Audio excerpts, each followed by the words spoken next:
yale tulikubaliana na nyinyi, tuko na azma na tuko na mpango ya kuzikamilisha.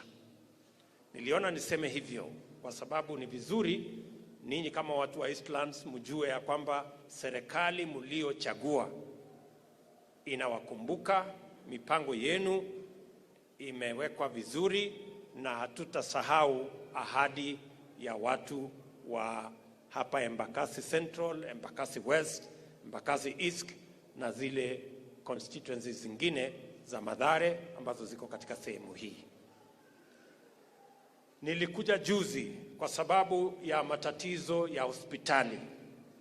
Ile hospitali ilikuwa Nyayo Wards hapa karibu kwa Mheshimiwa Gakuya.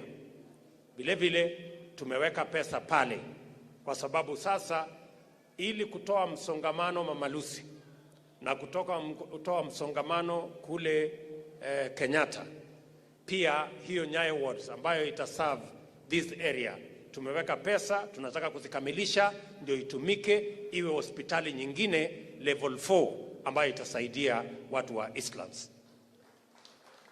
Tumekubaliana jameni? That is what we want.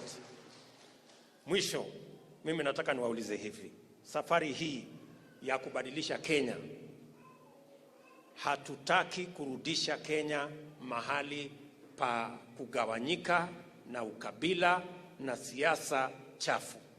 Nyinyi mnaelewa. Wakati tulitoka siasa duni ya ukabila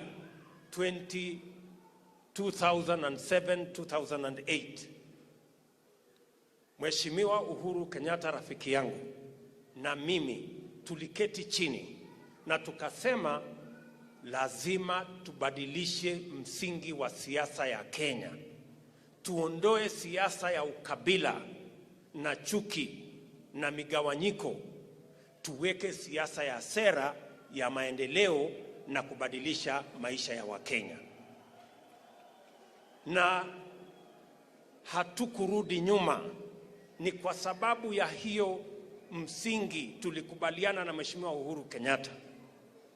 Na wakati mimi niliamua ya kwamba nitamuunga mkono Mheshimiwa Uhuru Kenyatta awe rais wa 4 wa Jamhuri ya Kenya, watu wengi wakiwemo wale walikuwa mazishi jana waliniambia ya kwamba hakuna vile wewe unaweza kuunga mkono Uhuru Kenyatta kwa sababu yeye alikuwa eti ni Mkikuyu kama Mwai Kibaki ambaye alikuwa ofisini.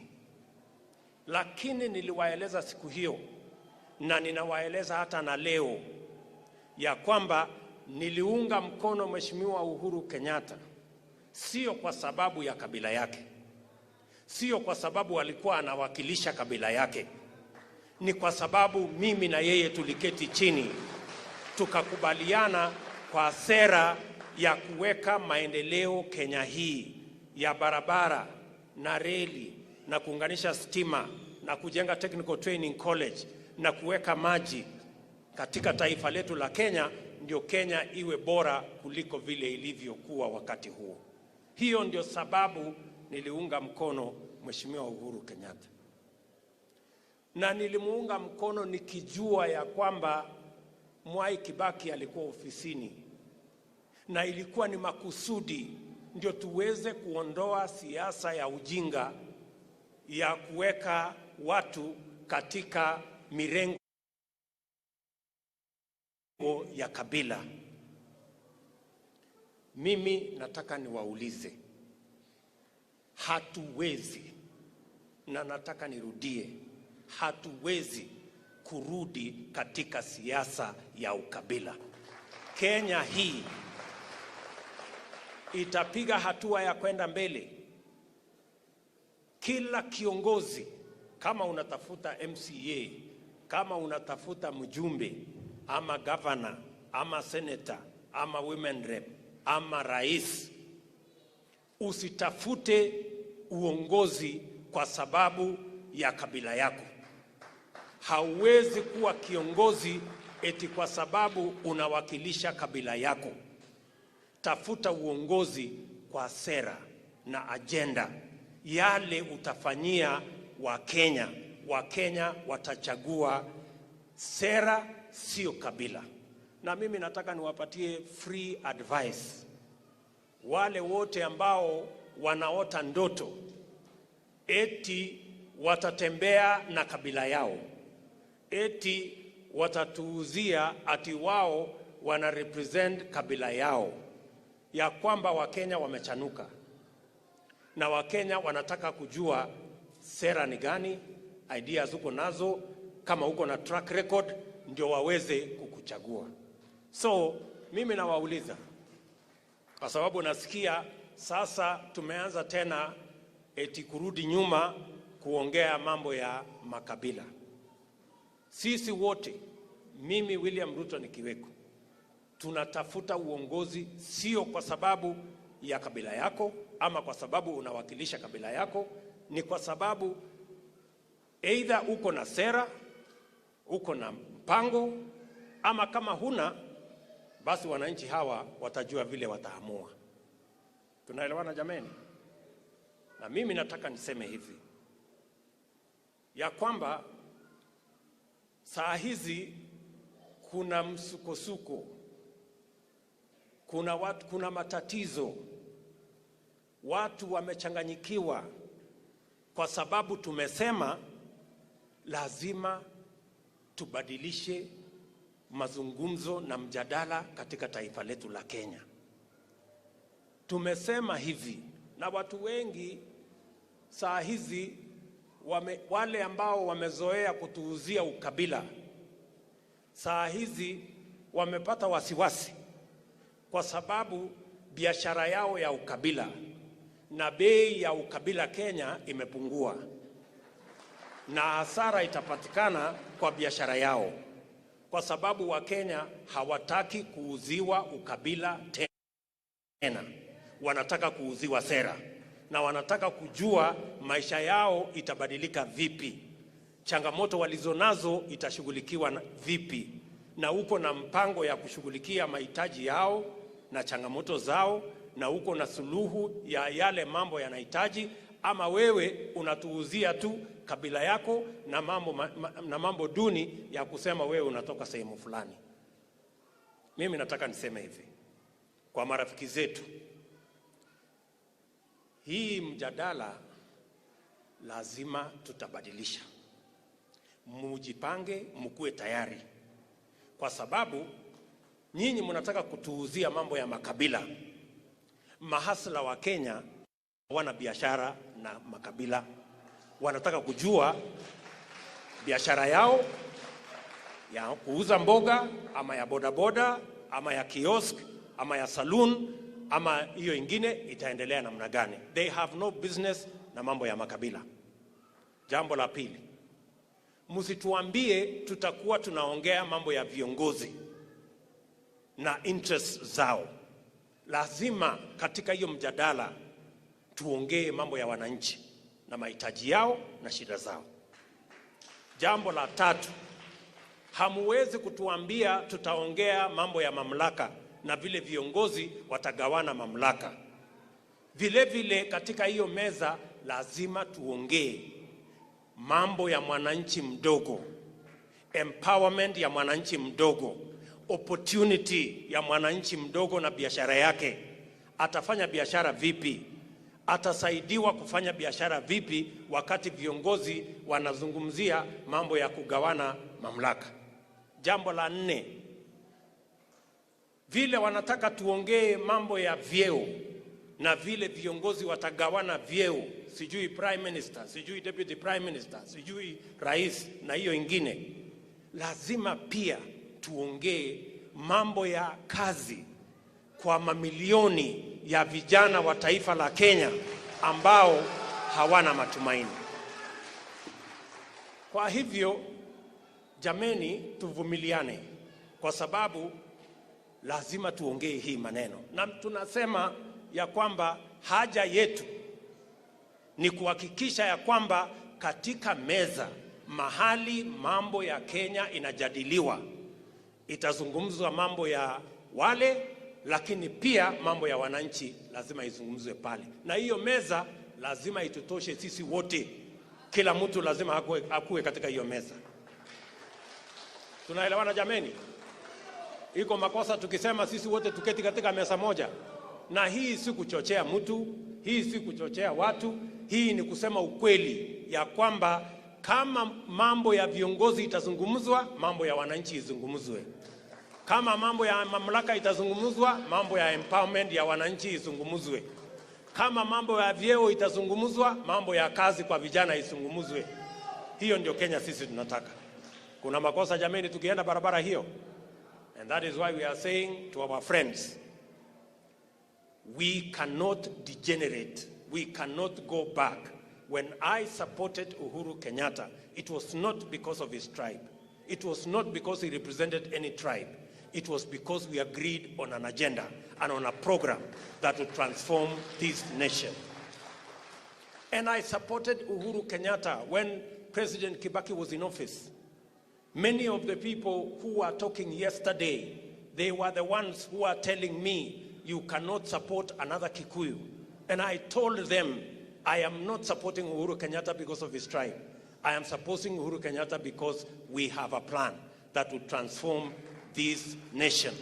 They were telling me that you cannot support Uhuru Kenyatta because he is not only a Kikuyu, but he is also the son of a former president. But that is not what we are looking for. We are looking for how to change this nation. And therefore, I want to tell them, my friends, you better be prepared for the new conversation we are going to have in Kenya. Don't tell us about tribes. We want to have a conversation about every hustle. Don't tell us that we are going to discuss power. Yes, as we discuss power to be shared by the big boys and by the leaders, we must also have a conversation about empowerment and opportunity for ordinary people to chase their dreams as well. And you cannot tell us we are going to have a conversation about positions only. Prime Minister, I don't know, President and the rest. We must have a conversation, a serious conversation about millions of people who do not have jobs. And when are they going to have jobs? Every family has 2 to 3 young guys who have finished school, but they have no jobs. It is their time for us to have a conversation about them also. And therefore, when we say, for the first time in Kenya, we are going to have a conversation that will involve everybody, an inclusive conversation. Don't drive us the narrative of exclusion, of telling us about tribes and tribal chiefs. My friends, hiyo watu wajinga wameisha Kenya, haiwezekani tena. We are going to have a conversation, an inclusive conversation, and all cards will be on the table. Nobody is going to be absent. And the table is big enough for all of us to sit and have an honest national conversation about everybody.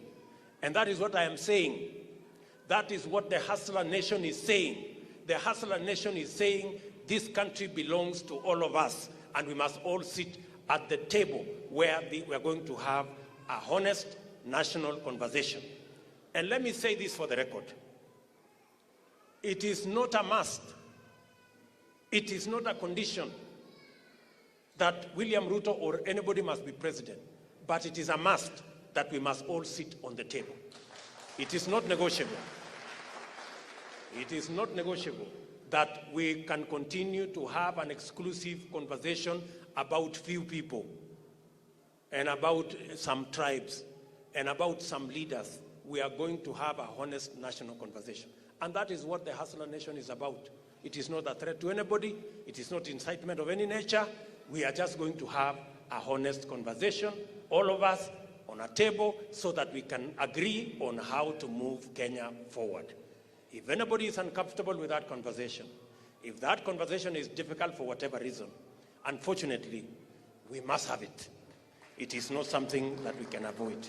So let us all be ready to have that conversation. Tunaelewana jameni? Tukisema tukae sisi wote kwa meza iko makosa? Na hiyo ndio sababu mimi ninasema mimi ni naibu wa rais wa Kenya. So ile mimi ninasema sio ya kwamba nimekumbuka hapa. Hiyo ni maneno najua what I am saying. Na mimi najua inawezekana. Sijui kama tunaelewana. Tuko pamoja? Tutatembea hii safari pamoja. Na mtu asiwatishe. Unajua hii Kenya watu wanatishana. Mimi na viongozi wengine wengi hapa tumehangaishwa na mambo mengi. Tumeshurutishwa na mambo mengi. Wengine wamepelekwa kotini. Wengine wametolewa katika nafasi ya uongozi katika huko bunge. Wengine wamefungiwa account zao.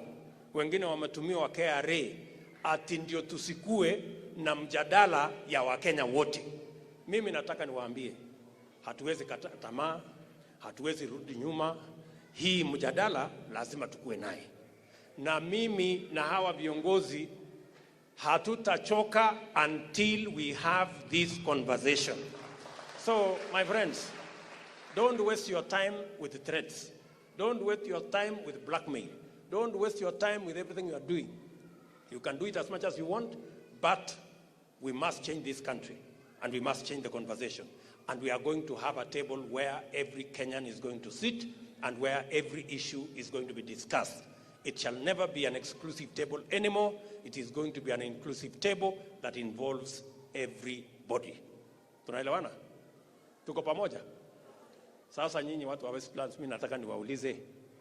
Mimi nimekuja hapa siku nyingi, tumekuja na Meja Ndong, tumekuja na Swagmaster, tumekuja na Gakuya, tumekuja na wengine.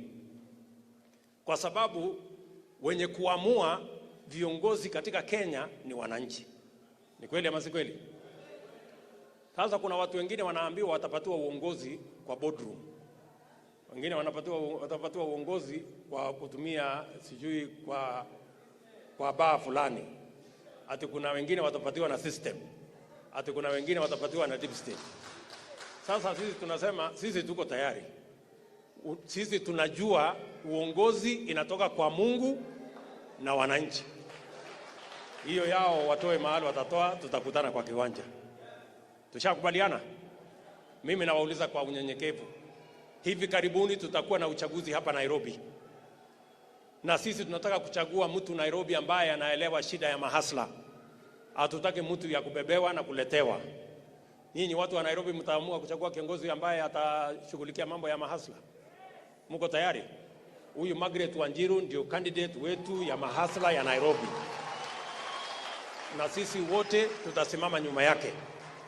Sijui kama tunaelewana. Tutasimama pamoja. Na mimi nawahakikishia ya kwamba safari hii Nairobi tutainyorosha. Ili Nairobi iwe ni capital city ya Kenya.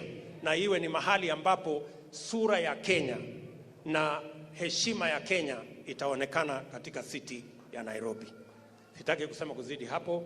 Mimi nataka niseme asante sana kwa kunisikiza.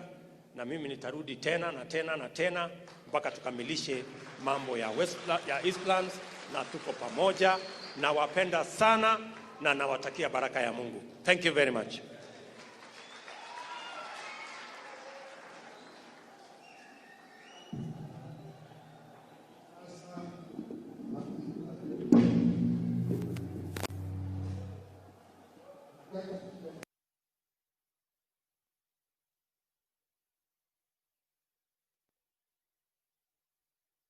Siako na biashara?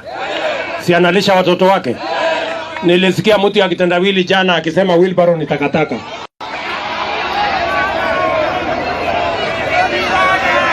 Tunawaambia hao wazee wawache madharau na wawache matusi. Wera ni wera. Ama ni aje? Na mimi nataka niwaambie, badala ya hiyo madharau, tuweke pesa ya serikali tupatie huyu mtu wa wheelbarrow. Tuweke pesa ya serikali tupatie ule mtu wa mkokoteni. Na tupatie mtu ya kiosk. Na tupatie mtu ya saloon. Na hata huyo wa kinyozi. Kwa sababu akifanya biashara, Kenya hii itaenda mbele. Tutapunguza umaskini na watu wote watalipa ushuru. Ama ni aje? Na ndio unaona wanaume wamekasirika Kenya hii. Kwa sababu imesemekana mahasla wameamuka. na tunawaambia wajipange na wajipange. Safari hii hiyo serikali inaundwa hapo 2022, mahasla, mama mboga, mtu ya kiosk, hawa mtu ya bodaboda ndio wataunda hiyo serikali. Ama ni aje? Ama ni aje? Na ndio mnasikia ati wanasema ati Ruto anachochea watu. Mimi sijachochea mtu. Tumesema mkokoteni ni biashara, wheelbarrow ni biashara, bodaboda ni biashara. Iko uchochezi hapo? Iko uchochezi hapo? Hiyo watu wakwende kabisa. Ama ni aje? Sisi kila mtu aheshimu biashara ya mwingine. Ama namna gani? Nasikizeni nyinyi watu wa Kayole na watu wa Donholm. Sikizeni watu wa Donholm. Hawa watu ninawaambia waache madharau, kwa sababu mimi hapa nilikuwa nauza kuku barabarani, lakini leo kwa sababu kuna Mungu mbinguni, mimi ni deputy president wa Kenya. Ama ni aje? Tuko pamoja? Huyu jamaa nimemnunulia miwa hapa kwa sababu kuna Mungu mbinguni. Siku moja atakuwa na matatu yake hapa. Yule wa mkokoteni atakuwa na basi. Yule wa kiosk atauza supermarket. Kwani iko shida gani? Kuna mtu ameandikiwa atakuwa maskini milele? Kwa hivyo watu wawache maneno bwana. Kenya ni yetu sisi wote. Sisi hapana maskwota, na sisi si wageni, na hakuna mahali tunaenda. Hii Kenya ni yetu sisi wote. Ama ni aje? Sasa mnasikia jana, hebu tuelewane. Mnasikia jana wanaanza kutuletea mambo ya ukabila, kwa sababu Hasla amekaribia kuwa rais. Wanaanza kusema hapana, sijui kabila fulani, sijui kabila fulani. Sisi hatuna haja na makabila. Ama ni aje? Tuko pamoja? Tuko pamoja? Huyu jamaa amenikumbusha. Amesema wale wako na system na wako na deep state, lakini sisi tuko na Mungu na wananchi. Tunaelewana? Tuko pamoja? Mnasema tutatembea pamoja? Si mnajua hapa Nairobi gavana yule ambaye tulichagua ametolewa? Si ametolewa? Sasa mimi nataka niwaambie wale waliomtoa Sonko ati wanataka kwenda kutuletea gavana kutoka kotini. Atende wazunguke kotini ati alafu walete gavana. Mimi nauliza, Sonko alichaguliwa kotini? Si nyinyi ndio mlichagua? Muko tayari kuchagua gavana tena? Muko tayari? Hebu nione wale wanasema tuko tayari kuchagua tena gavana. So wale wanazunguka kotini tuwaambiaje? Wakome, sio? Watu wa Nairobi wako tayari kuchagua gavana wa Nairobi. Sawa sawa? Na huyo gavana ambaye atachaguliwa hapa ni gavana ya mahasla, ambaye anaelewa biashara ya mkokoteni, ambaye anaelewa biashara ya uchuuzi, ambaye anajua mahali kioski inapaswa kushughulikiwa. Ama ni aje? Tuko pamoja? Tunaelewana? Na hapa tuko na Bishop Wanjiru hapa ambaye ndio yeye atabebea bendera ya mahasla ya hapa Nairobi. Sawa sawa? Na tushakubaliana na Sonko. Sijui kama tunaelewana ya kwamba lazima tuweke governor ambaye anaelewa biashara ya mahasla hapa Nairobi. Tunaelewana? Na serikali ya 2022 ni serikali ya mahasla. Wale wanataka kujipanga na makabila waendelee. Sisi tuko tayari kumenyana na wao. Ama ni aje? Tuko pamoja? Tuko pamoja? Tuko pamoja? Tuwe hamwe. Asanteni sana, Mungu awabariki.